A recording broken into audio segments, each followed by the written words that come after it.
This episode of NOLA Film Scene is brought to you by the Law Office of Jana McCaffery. Welcome to NOLA Film Scene with TJ Plaideau. I'm TJ. And as always, I'm Plaideau. Ladies and gentlemen, boys and girls, everyone, we're live. NOLA Film Scene.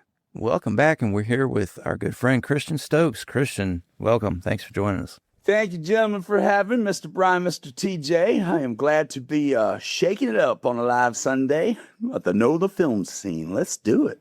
With this glorious hair you have, and I am so jealous.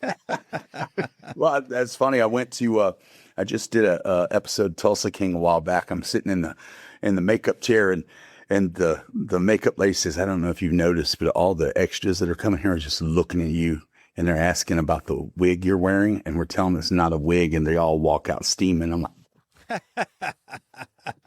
good jeans, Jordache. You just name drop Lil Stallone there. I like it.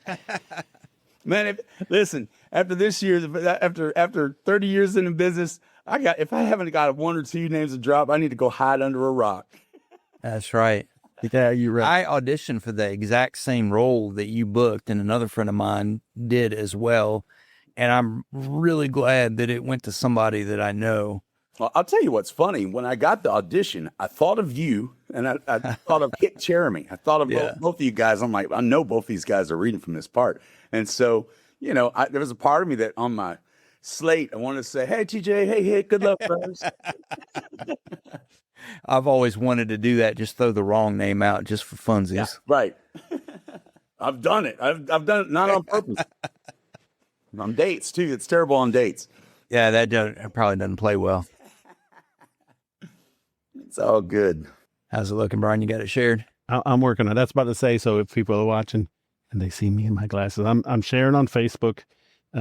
I'm sharing it on Facebook. I am sharing nowhere. Yeah. But that's a whole different only story. In certain fantasies, and they're probably not going to come out with it. When we first started doing the live streams, this platform that we use, Riverside, had it set up. I think they were just testing it where we could multi-stream to several platforms at once. So I'd stream to YouTube, Twitch, Facebook, and they added Instagram in there. And without notice, they changed it to where you can only stream to one at a time. Really? Without up in what you pay for it. I still haven't figured out all the ins and outs of it. There was an upcharge to increase it to do 1080 from 720. The 720, once you get used to HD, it's pretty noticeable. But even after we changed it, I could not get it to work to where it would stream to Instagram and Facebook and YouTube at the same time. And since we're publishing the videos on YouTube anyway, we just went ahead and stayed with that.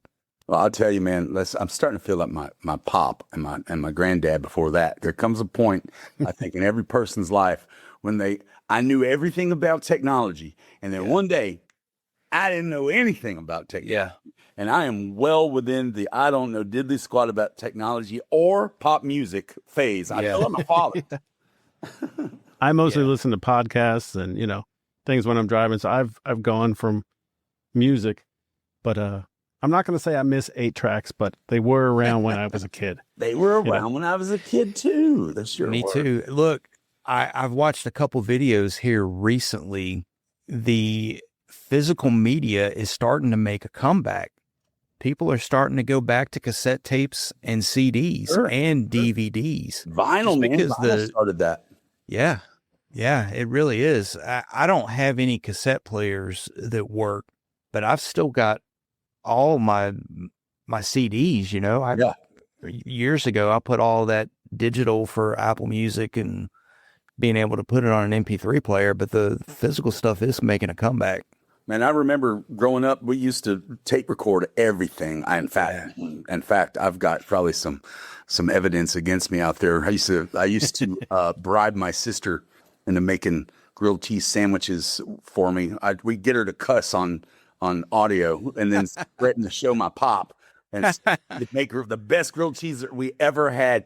And of course, the funny thing is we're right there on audio saying, hey, say.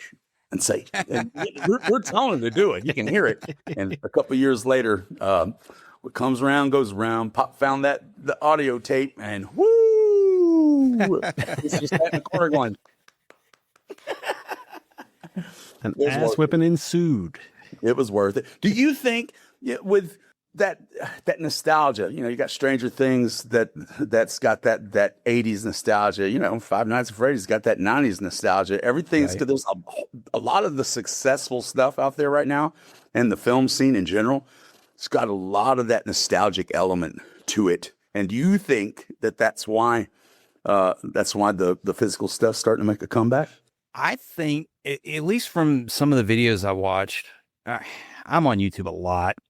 Sometimes it's trying to figure out how to do something, and sometimes it's just for some free entertainment. Yeah. I think it's just because the streaming services have gotten so out of hand. That's true. You start off and something's $9 a month, and before you know it, it's $30 a month. And if you've got 4 or 5 of those, well, you might as well have cable TV at that point. You're right, and that is part of the issue that we're in today. They're raising up those subscription prices. People aren't wanting to pay them, and then everything is flew the coop. They're out of the country now. We're all begging and scratching, trying to find gigs these days. Yeah. One of my older brothers got me into movies when I was a kid. He would come down every summer and spend a couple weeks with us. My brothers were 14, 15 years older than me when I was born.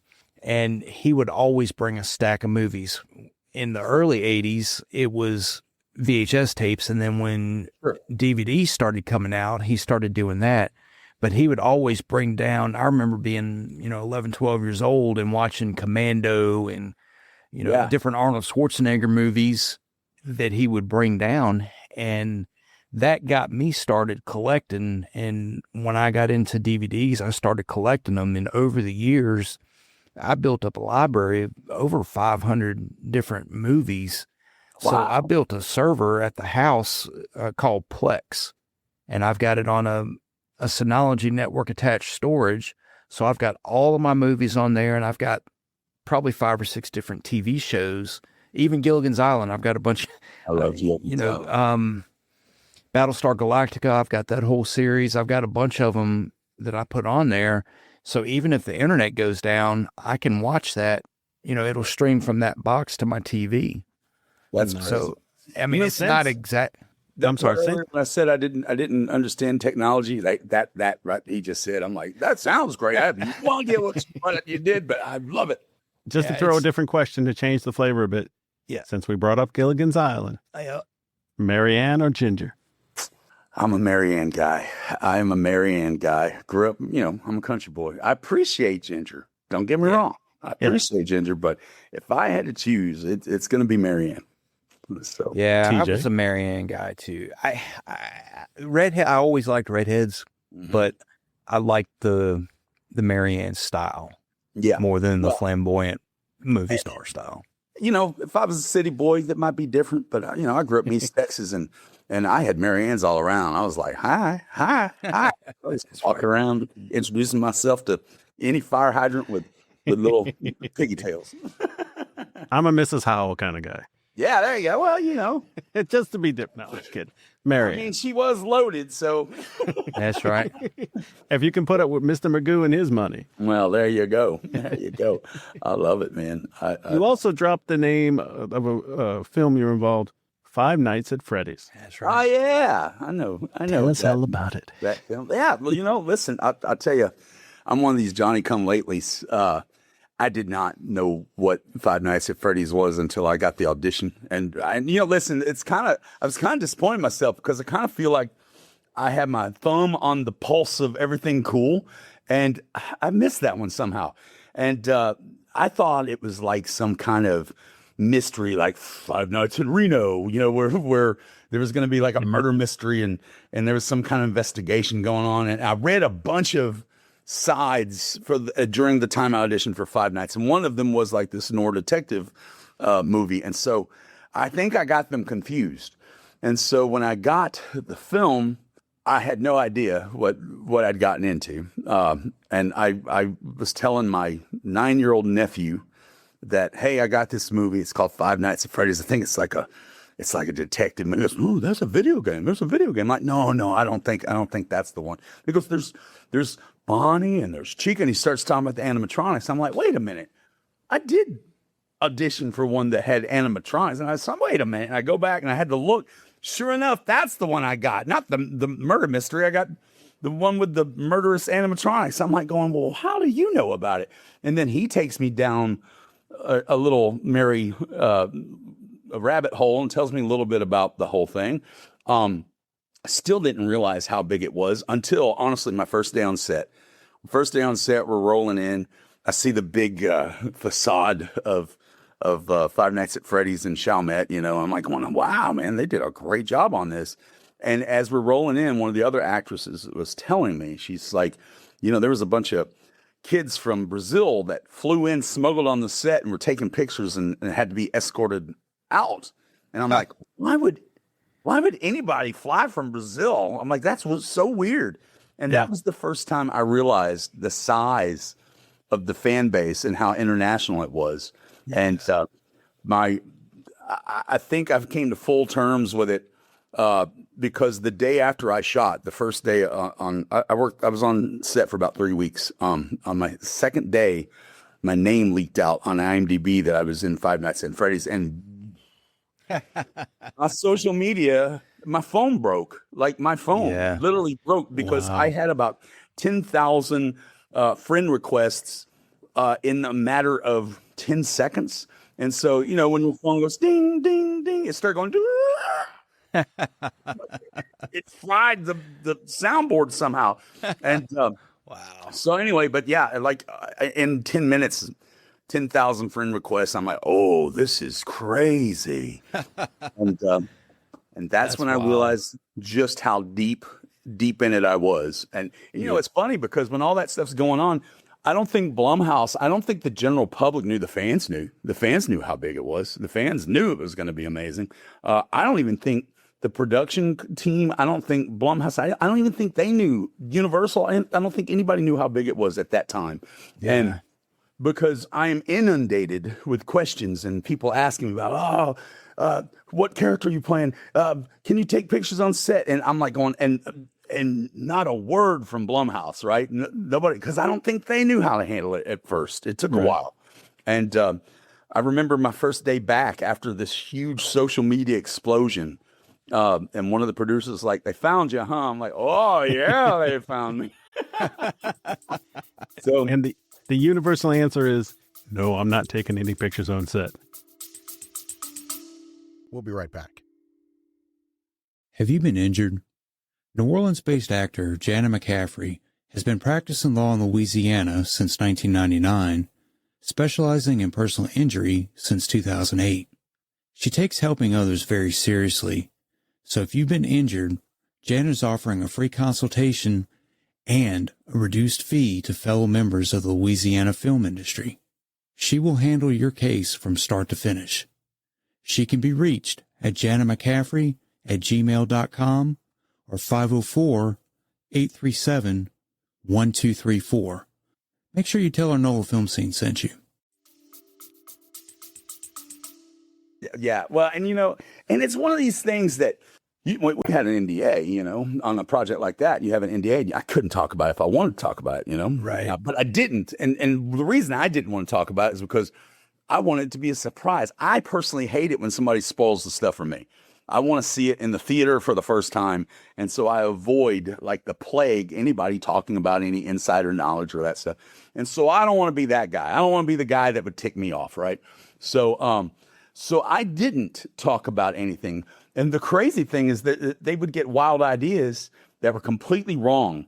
Like at one point that they were guessing that I was the Skeet Ulrich character, right?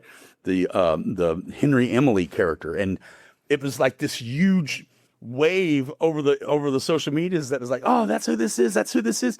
And I knew better, but I'm not going to tell them. Let them speculate. Yeah, let them find out, right. In the thing. But it was crazy. And I really got to thank Blumhouse because in the middle of all that, we had a strike, right? So I couldn't talk about it because of my NDA. I couldn't do anything in terms of marketing the movie, right? We didn't get a premiere because we couldn't do any of that stuff. And for a week after the movie came out, I still couldn't talk about it. And it was murder, man, the biggest thing in my life to date.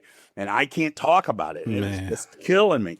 But I gotta say how happy I was with Blumhouse, because we were the face of the marketing campaign. Like every commercial had us in it, getting chased, beat, killed, whatever, just to get people in the movie theaters. So I didn't have to speak for myself, thank God, because Blumhouse was putting me front and center on all of their commercials and trailers, and that's amazing. It is amazing. It is amazing. It was a unique time in my life. One, because that's a big deal. We've been doing this a while, and we show up in movies here, big movies, small movies, all kinds of movies. We'll show up in little bits where we're on screen for, 1, 2, maybe 3 scenes, but it's a blip, right? And then you get a nice featured bit in a film of this size, and you can't talk about it. And you're like, oh, this is it, man. And I've got a gag. I made it. Yeah, but you can't tell. Anyway, but eventually, listen, the fans were all there. They were supportive. It was the craziest thing, man. I've never done a film with a built-in fan base that were there waiting with open arms as soon as it started. And, I made really great friends on set, because a lot of the actors were local. The guest star, co-star, supporting tier, they were all from around here.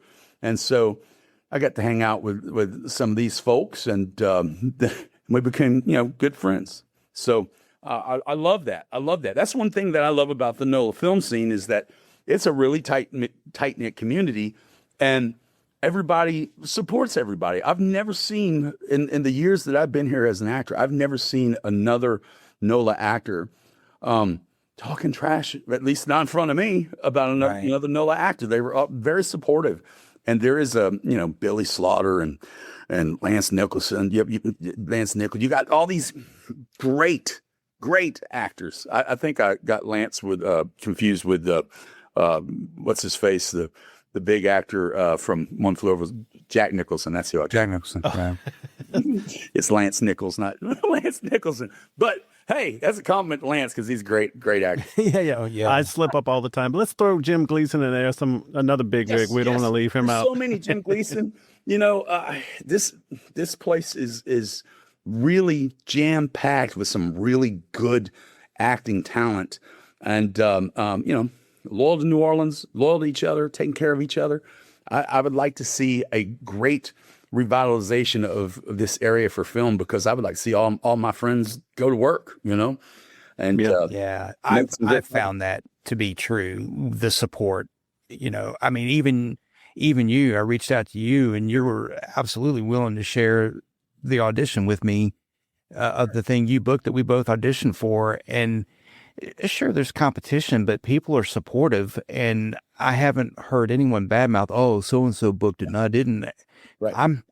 I mean, people seem to be genuinely happy for one another. Yeah. When they do something. Well, and listen, I like the community. I've been in this game to know that it's a percentages game, right? Look, I teach this in my acting classes. I tell people, look, don't look at it as a competition with other people. It's a competition against yourself, because there's nobody else in that room that's you, right? You can have a carbon copy, a twin brother, walk in that room, look just like you, but they've got a different set of experiences. They'll come at a problem different. Different things elicit different emotions. It's all a unique individual performance. And so, I tell everybody, your biggest competition is looking at you in the mirror, because you got to do the work. Memorize your lines, come in, know the dialogue, have an idea, and don't clam up with nerves when you get in front and you hear action, So if you can get out there and just give it your best, that's a win, man, because you're not auditioning necessarily for the job. You're auditioning for the next job. And that's kind of the way that I look at auditions. There was a time when I would go and get an audition. I beat myself up and I wouldn't get the role. Oh man, I'm going to get dumped by my agent. I'm not booking. But then I realized, like, the win is, if a casting director calls you back more than once, then that's a win, because obviously obviously they're not going to call you back if you suck. They're just not going to call you back.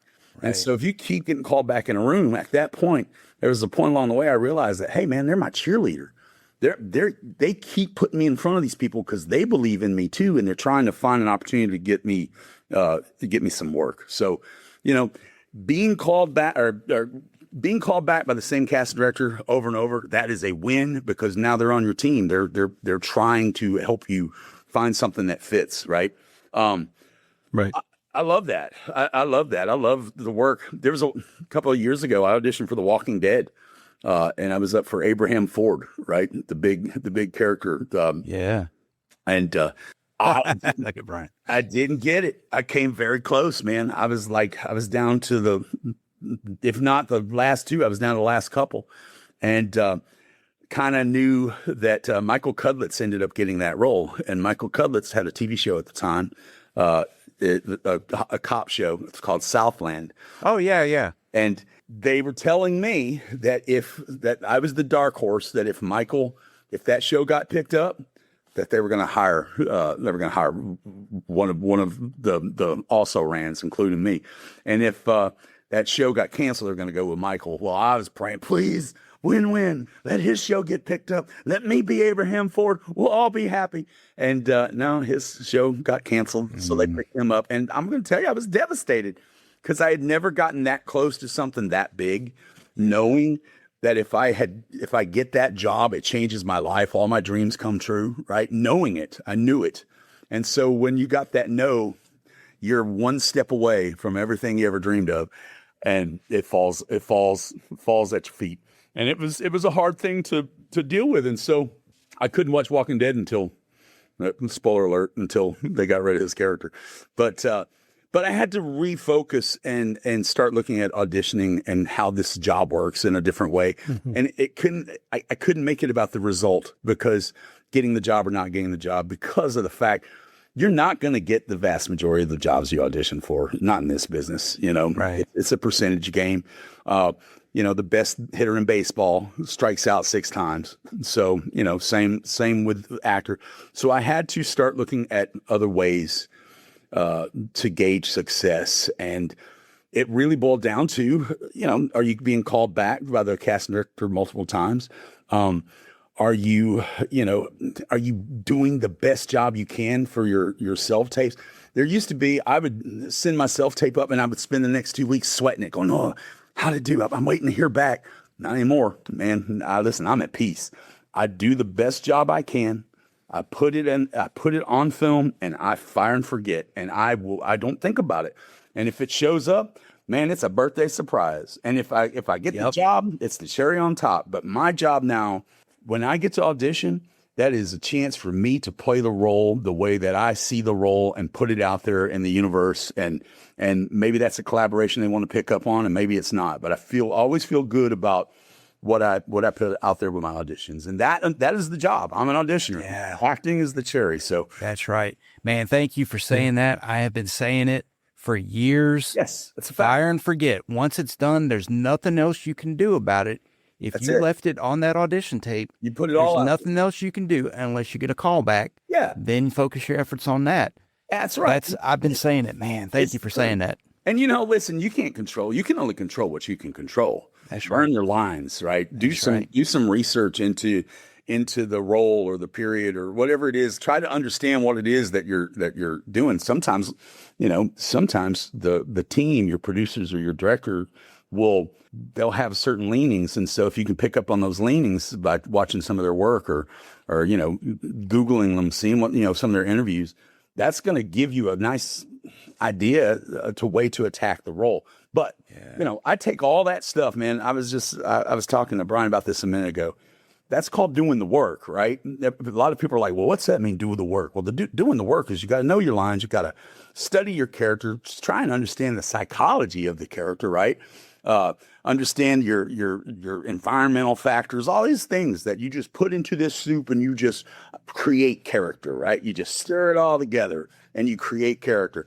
And then when you get in front of the camera and you hear action, forget about all of it and just live in the moment and let it happen, because it's just like basting a turkey. that the base comes out in the flavor. So if you've done your research and you've done the stuff that you need to do, the flavor is gonna come out in your performance. You're not gonna have to think about it. It's gonna happen because you did the work, Yeah. And the main thing, as long as it's truthful and it's a real performance, people are gonna connect to it. You can see fake a mile away. An audience, they've been doing this their whole life, going to the movie or going to theater or going to see television shows. They have this built-in radar of like, that's real, that's truthful, that's a truthful performance. Oh, that's fake, that's fake. They have a built-in radar. They know. They may not realize that they know. They may not even know how they know, but they know. And so if you come out and you give this truthful, honest performance, it's going to click with the audience, even if they don't understand why, right? Because we've learned, we've taught ourselves throughout our lifetime being viewers to know the difference between truthful and non-truthful. That's why that's why you have Rotten Tomato scores. Right. And you're inspiring thoughts in my head.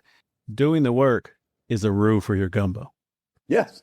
Yes. You know what I mean? And that if you do that wrong, when you're making a gumbo, you're going to burn it too much. You're not going to do it. You're going to have, we call it the Disney one that they put out, Yeah. you know what I'm talking about? The crappy one. Sure. Yeah. But once you do that roux and you start adding, you're cooking. And even though I've known this for so long, I still get nervous for auditions and I want the job and you can't help Sure. it. Human But nature. that's a chance to play. Yeah. Just do it That's it. and be directable. That's it. Oh, well, there. Yeah. Make your roux, let it go in the moment. But also when the director goes, well, try to bite. No, that's not what I prepared. Yeah. You can't be precious with it. It's a collaboration. You're part of the collab, and so and I can't get into what I was filming, but I was filming this thing recently, and I started attacking it a certain way, and it started to sound like a preacher. wasn't built to have the cadence of a preacher, but in my performance, it started happening, and it was real, and I didn't plan it, just felt it, and it happened. And the director's like, stay with that. Let's keep going with that.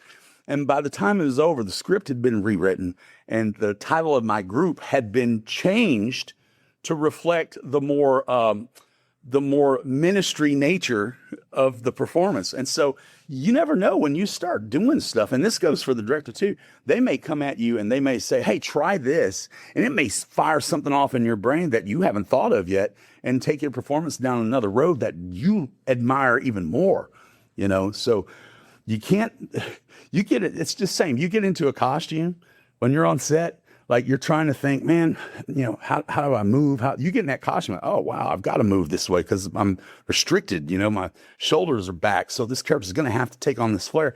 All that stuff starts indicating character, starts indicating, who you are, so that when you finally get to camera and go action, you're like, wow, all of these layers have created, sometimes it creates a character for you. I always say come with an idea, but don't be so rooted in your idea that you're not willing to change it. I've never met a director that won't let you try your thing. Sure, go ahead, and then let's do this. And absolutely, love it. I love that. I'll tell you one of the things. So I drink a lot of these red Solo cups, right? Right. One of the things I was talking about. Brian's got one too. There you go. Here's my thing. So the role that we play, this is a role is a red Solo cup, empty, right? Nothing in it. You can put anything in here. But let's say this is Indiana Jones. This is the role of Indiana Jones. So when they hired Harrison Ford, they filled Indiana Jones with the flavor of Harrison Ford. That's the portrayal you saw. But with another, you could put in, what was it? The guy that played Magnum, Tom Selleck. Tom Selleck. He was up for Indiana Jones. If they'd have poured Tom Selleck in here, it'd have been a completely different flavor. It wouldn't have been the Indiana Jones that we know and love. Like today, you couldn't imagine anybody but Harrison Ford in that role. But if it had been Tom Selleck, we'd have been going, I can't imagine anybody but Tom Selleck in that role because of the flavor, right? Yeah. So you are an individual flavor unlike any other that's poured into this red Solo cup. And that's what makes the role unique. And that's why you're not competing with anybody else, because nobody else can fill that role the way that you do. Yeah, that's a great point. And if it's clear like mine, You can see the colors. That's right. Not hiding behind a roll. I don't know if we rated for this. Oh, I was looking through your IMDb, Yeah. and you can ask TJ. I don't like doing prep too much. Yeah. You know what I mean? That's great that people do. I like this free-flowing improv kind of conversation. Sure. But your first movie was Monster Yeah. That was with Charlize Theron. Yeah. That was the one that got everything rolling. Yes. It's funny. I'd done some extra work before that. I did a crazy little space TV show. I can't remember the title, back in Dallas in the 90s. And there was a movie called Blank Check. And I was an extra in Blank Check, and you got to hang out with Tone Loc all day. There's a story there. We'll get into that another time. Wow. And so, but that was, didn't know diddly squat about film and TV. I just moved to Dallas from the country. It was something that I knew I wanted to do, but I didn't know how to do. And then so in the period of time from like 1994, when that stuff was going on, until 10 years later, 2004, when I did Monster, I started working in theme parks, and I got hired as an actor in a stunt show in Six Flags over Texas, and turned that into what I thought a summer job, became a career, man. I was not expecting that to blossom. And I spent the next, 10, almost 15 years doing live show entertainment. Started as an actor, then learned all the stunts, became a stuntman when I went to Hollywood. But I was working at Universal Studios in Orlando doing the Wild West stunt show as a actor stunt guy. Yeah. I was the guy that fell off the roof at the end of the show. Oh, wow. Nice. I did that for almost 10 years. And while I was there, I started dipping my toe into film and TV. It was something that I was always interested in. But I never had the opportunity. I spent a lot of time in the 90s traveling. So I lived in Asia for a couple of years, and I lived in Europe for a couple of years, and San Francisco. And I was really focused on the live show stuff. It was paying the bills. And it wasn't until I got to Orlando where I actually settled down for a little bit doing that show, and I started kind of experimenting and like working. All my friends were doing film and TV. So we started doing little shorts. I started doing little shorts for them, and one thing led to another. I get an agent. How I got an agent, I fell off of a roof and ripped my chin open, was in the back of an ambulance, and the EMT was like going, "Hey, you're an actor, huh?" I'm like, "Yeah." "Hey, my best friend is an agent. You should check her out." And I'm like, "Oh, I'd love to." And so it's funny. I ended up going to that agency, got signed, and got sent in on audition for Monster. And lo and behold, that was my first real gig. That's where I got Taft-Hartley'd.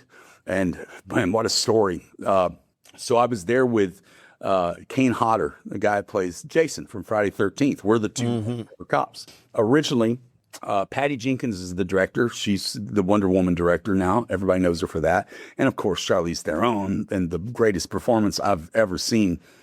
It's just really couldn't believe it myself.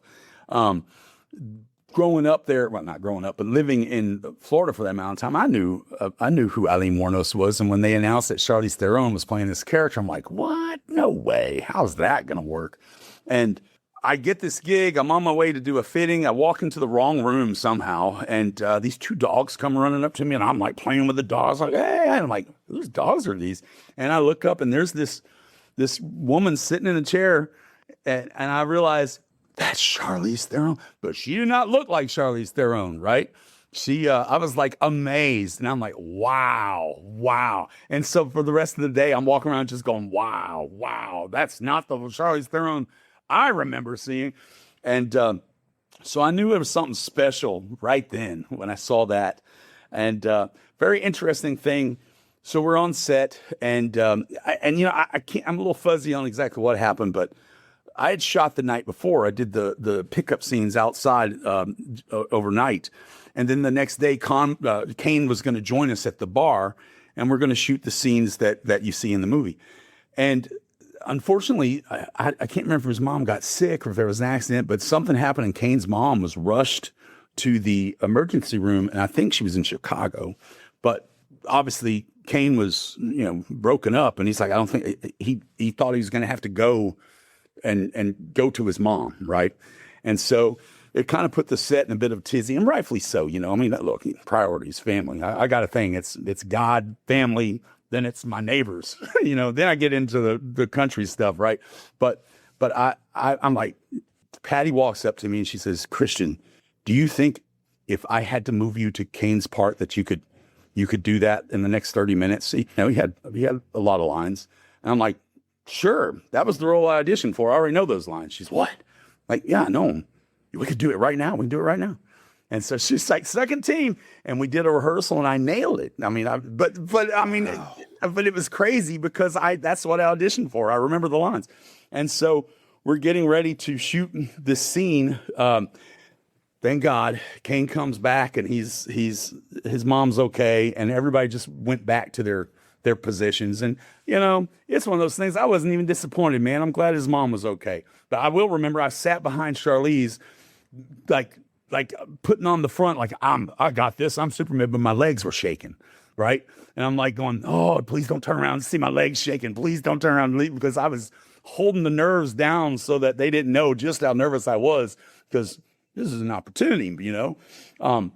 But so what ended up happening is we shot those scenes, and at the end of it, Patty she comes to me, she goes, look, I've decided to add another little sequence, and we're going to take her outside and we're going to arrest her. And I want you to, here's your lines, go. What? She goes, I'm so glad that you were able to do that. I've got something for you, go. And so she gave me this little bit as a reward for being ready. And that's the bit that you see in the movie where we're walking her out and the cops come in and I'm talking about, hey, we're about to go to Orlando. That's my Camaro right over there. All that stuff. That's stuff that Patty let me have because I was ready in that other scene. So it was pretty crazy. It was a good time. That's what started it all. That's incredible. Because of the fact that I saw it. She was getting nominated for all these, for the Academy Awards, for the Golden Globes, for the SAG Awards. And I'm like, man, I can't just sit in Orlando while all this is going on, man. This is the opportunity of my life. I've never had so many people see my face. So the night that she was winning her Oscar, I was rolling up in Hollywood, and I moved from Orlando to Hollywood to take advantage. And I did. I started getting work, you know, not the next day, but pretty quickly. I started picking up little bits here and there. And then my stunts started paying off. I'd work as a stunt guy here. I'd work as an actor here. I was living a double life in Hollywood, because at that time, in 2004, 2005, actors acted, stunt people stunted. There wasn't much of a mix, because casting directors were kind of under pressure. Well, stunt guys can't act. I heard them say it. I've heard stunt people say at that time, well, actors can't do stunts. And so I lived a double life. I was trying to keep them separate, my acting life from my stunt life. And I went on an interview for a acting bit that they needed a stunt double for. And stunt coordinator was a good friend of mine. He put me up for it, and he was, you know, telling I believe it was April Webster was the casting director, said, look, Christian's a good actor, and he's a stunt guy, so let's take a look at him. And she told him, says, like, stunt guys can't act, David. Stunt guys can't act. And so I'm like, give me a shot. Let me show you. So I did, and I got the gig. And so that was the beginning of the stunt acting phase. Like slowly but surely, there were more people like me that could act and do stunts, and they started blending stunts and acting. And so you get these little stunt acting roles. So you didn't have to pay two actors or two people to do it. So I kind of made my way in Hollywood for 5 years as an actor that could do stunts, or a stunt guy that could act, however you want to look at it. But that was how I paid my bills, along with doing the live shows. And then I moved back here. I'm from Texas originally. My mom was sick, and I came home to help kind of take care of her. She just got diagnosed with diabetes, and it's hard to be in LA and get back and forth from Texas. So I wound up coming over here because I'm like, you know, I hear there's some stuff going on in New Orleans. Let's plug in, and I'm only a couple hours away from Mom. And so that's how I got here and ended up staying here, because it's easy to get home to Mom. And then I built up a bunch of folks, a bunch of friends here in New Orleans, and you know, the work that I do over at the mortuary and my acting coaching and all this stuff. It's just the roots started taking form here, and I've been I've been a part of New Orleans ever since 2011. Very cool. You talk more than me, and I love it. I do. I am a storyteller, fellas. Yes, sir. So we were talking about the auditioning when someone we know gets it. Yeah. Totally love when my friend gets the audition and I don't.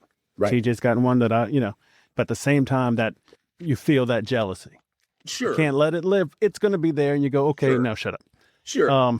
The other part was we've never talked to someone who went that stunt path like you. Yeah. Other people have done stunts and we've had a couple, stunt coordinators, but it goes back to the jealousy part because no one else's path will be yours. Right. So I had a casting director messaged me and then said, here's this, this, and this. I want to make sure you get a chance, and so I'm thinking that's it. Mm-hmm. Here we go. Mm-hmm. And I didn't book it. Yeah. But that was still a win. But you know what I'm saying? Like, sure. You can't get too disappointed. It's going to be the disappointment. Sure. Like, oh, look, he reached out to me. That's something cool. I'm trying to encapsulate all these thoughts to keep with that. I think that's pretty good. Well, I had one more. I had to let it go. It's you got to care, right? You got to care. And I don't think the question is, I don't think you can't not care about the material, because if you don't care, you're not going to do the work, right? If it's like I've gotten stuff like I'm not feeling it, and I'll turn it down because I'm not feeling it, and I don't want to waste their time, and I don't want to waste mine, and I don't want to half-ass anything. So if it's if it's worth doing, then I'm going to do it well, and doing it well means I have to put out the energy to do it well, and so I'm going to fight for it. I'm going to do my best. And, and that's not an understatement. That means that I'm going to go down the research hole. That means I'm going to watch similar things, listen to accents. If I got to use an accent, try to pick one up, whatever, all that stuff that I do on the side, it's a lot. And we all do it, at least we should all be doing that work. You got to care to be able to take the time and the energy to do that, because we do other stuff. Obviously, none of us are making a straight living in film. I'm waiting on my car to go to set right now. No, I'm not. I'm hanging out with you guys, talking a good talk, but you have to care. And so, that being said, when I put something on tape, I'm fighting, and I know I've got good people. Just like I was talking about TJ and Hick when I was up for this role. I know that's the bar. I better put something on it because I know who I'm up against and I respect them. So I need to make sure that I'm at least coming with that energy. So, but I don't worry about who's better or who's worse, because I know that everybody's bringing something different. Yeah. But it is important that I give my best. My best is not going to be somebody else's best. Somebody else may be greater. Somebody else may be less than, but it doesn't matter if you're giving it all you got, because that's all you got to give, right? You've heard the control what you can control, and that's it. That's what you can control. Everything else, once it's in, man, you may look like somebody's stepdaddy that they didn't like, and you're out. It has nothing to do with your acting ability. It's some intrinsic thing that's going on. They're like, I don't know. It may be that, I don't like the color of their eyes. That's not, you can't do anything about that. Yeah. They can give you contacts if that's what they want to do, if it's in their budget, but sometimes it's not. So I once it's out there, I stop worrying about it. But man, you gotta love it. You gotta love it. There are a lot of people that I've found don't love it, and I can see that in their work. I can see, because they don't put the work in. And it's not that they're not capable, it's that it's not what inspires them, Yeah. So I know what my third one was. Yeah. You gotta love it because there's so much disappointment. Yeah, oh yeah, for sure. This is not it's not a get rich quick scheme. Not at all. By any means. Dude, and it's 30 years. You don't have that yearning that I love it if I'm on stage doing improv and I can make people laugh or storytelling. Yeah. If that is not the core of your being, you probably want to find a different type of job.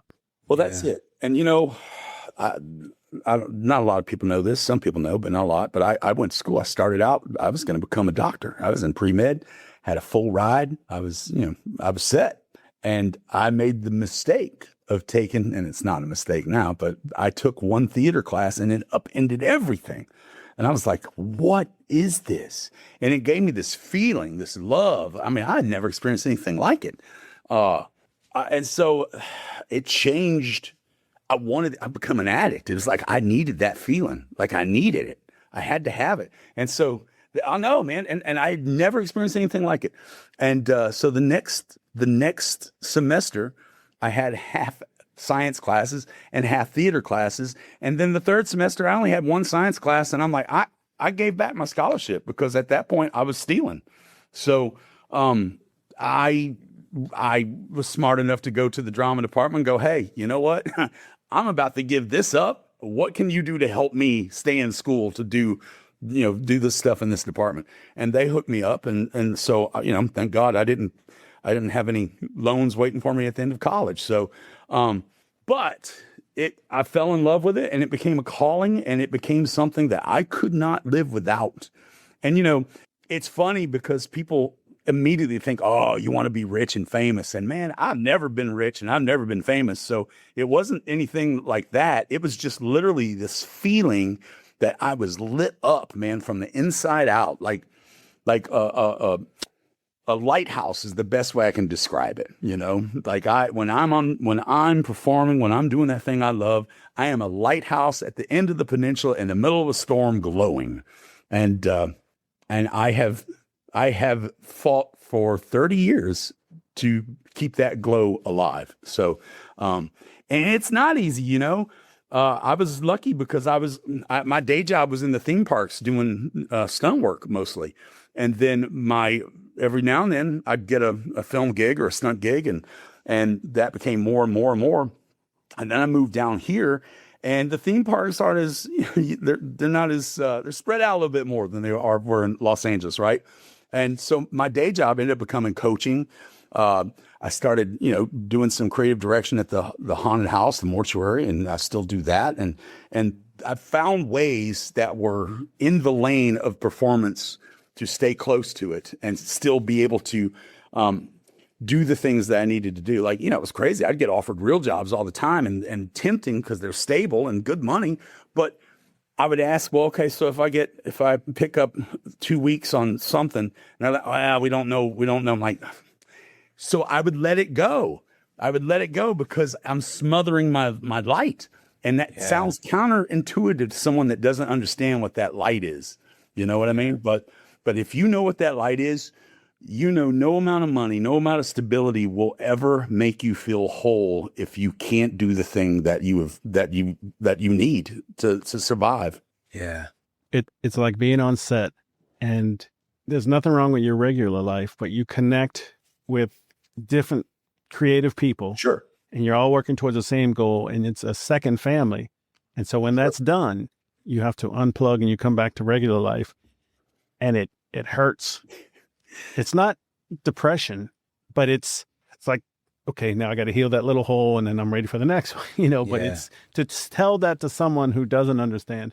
They can get it, but they can't get it. Yeah. And for us, it's the acting thing. And I think everybody's got a calling. It's just different.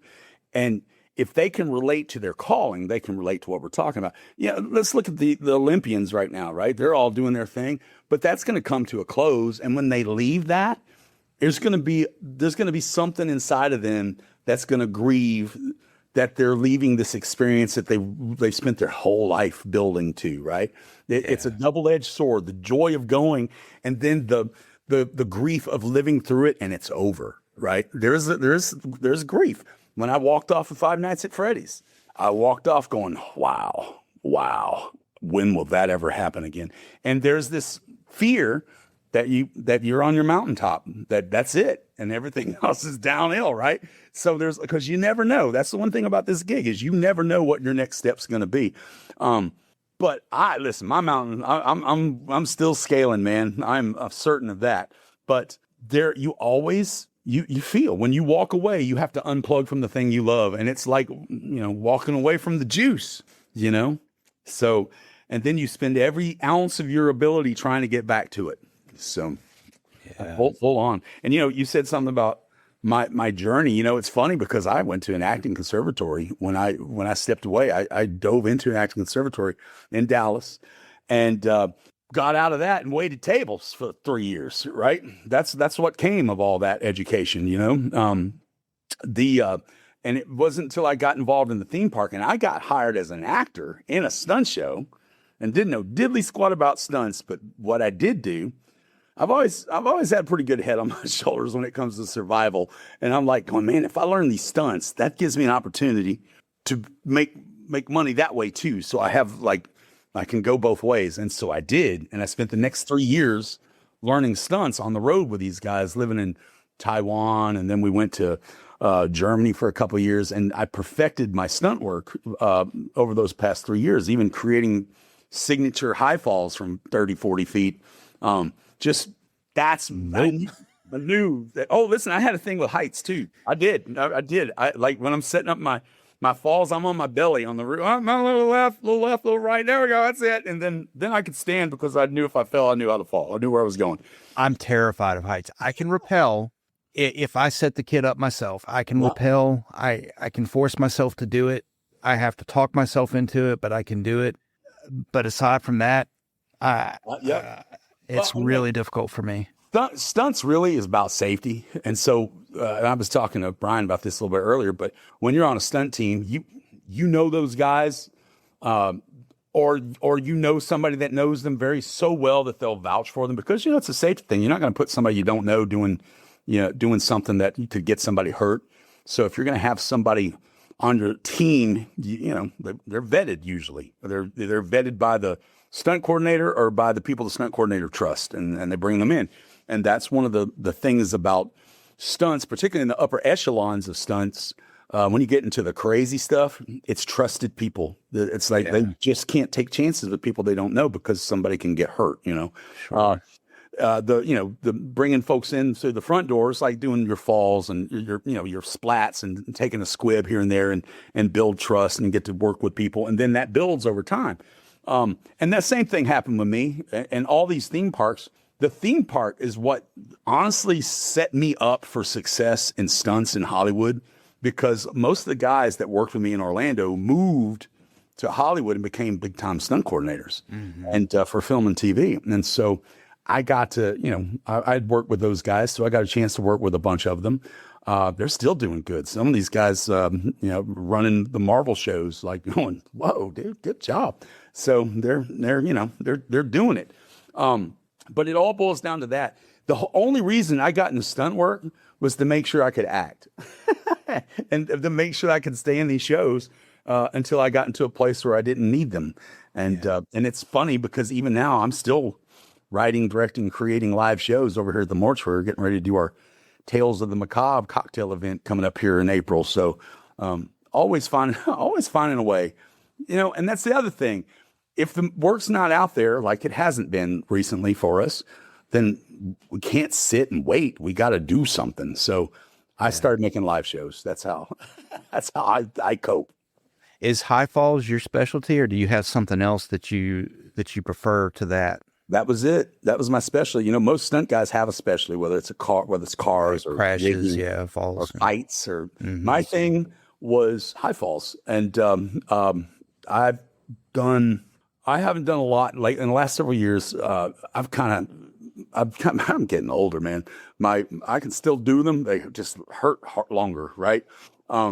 So I've kind of done a lot more coordinating and whatnot, and a lot more show design stuff. But there was a time from, I would say, 1995 until 2015. I was working pretty regularly doing all kinds of different shows and falls. And my conservative guess was 13,000 high falls. I did 13,000 high falls in that career. My average height was 24 feet, so just shy of 3 stories. If you had taken all of my falls and kind of put them together as one fall, I think we figured it out to be 47 miles. I fell 47 miles in a career worth of high falls. And, I had height issues. I was afraid of heights too. And the first time I was asked to do a high fall, I'm shaking, man. I'm shaking like a leaf. And it was for the audition for that first show. And I almost didn't go because I didn't think that they were looking for actors. I thought that they were looking for, stunt guys. But I called the guy and he says, well, you never know. And man, you never know, because it turned into a career. I would not be sitting before you guys today. And they take me through the audition. We get to the very last bit, and Ben Rossi is the guy's name. Ben came to me and he's like, hey, so I'm willing to offer you a contract, but I just want to make sure that you can do a high fall. And what? Like just 8 feet, it's an 8 feet fall. And man, I've never done any kind of high fall. And my aunt the night before had told me, Christian, whatever they ask you to do, if you don't know what you're doing, ask for somebody to demonstrate and see what they're doing. And, then at least you've got a picture for your mind's eye. And so they called me up first to do this high fall. And I'm like, oh, and I'd never seen it, don't know how to do it. And so I turned to the guy and I'm like, hey man, could I have one of your guys go first? I just want to see his form. I want to see how he falls and to make sure that I'm doing it correctly. Right. And the guy did it. And man, I mimicked it and did exactly what that guy did, nailed it, landed. I'm shaking, dude, shaking like a leaf. I ended up getting the job. And years later, my boss tells me, he says, look, I already hired you. The minute you said that you wanted to see somebody go for safety's sake, I hired you then. Like I was just going to see if you were going to go ahead and keep going, but you kept going. But I hired you then because safety was the name of the game, and you proved to me that you were reliable. And that's really the truthful. You get a lot of people that, they want to get in the business so badly that they put themselves in situations and they can't necessarily do what they say they can do. And that's a big red flag. It'll keep you from getting work. So just stay within the boundaries of what you know. I don't ride bikes. I used to when I was a kid. I crashed a bike and I walked away from it. I hadn't been on a bike since. And the last thing I want to do is the first time I get on a bike, be on a movie set. And so I turned down all the, which is certainly counterproductive for me because I look like a freaking biker, right? But yeah. They asked me to ride a bike. I say no because that's a safety thing for me. I do not want to get on a bike on a movie set and crash somebody's bike or hurt somebody or hurt myself. And that's a liability to them.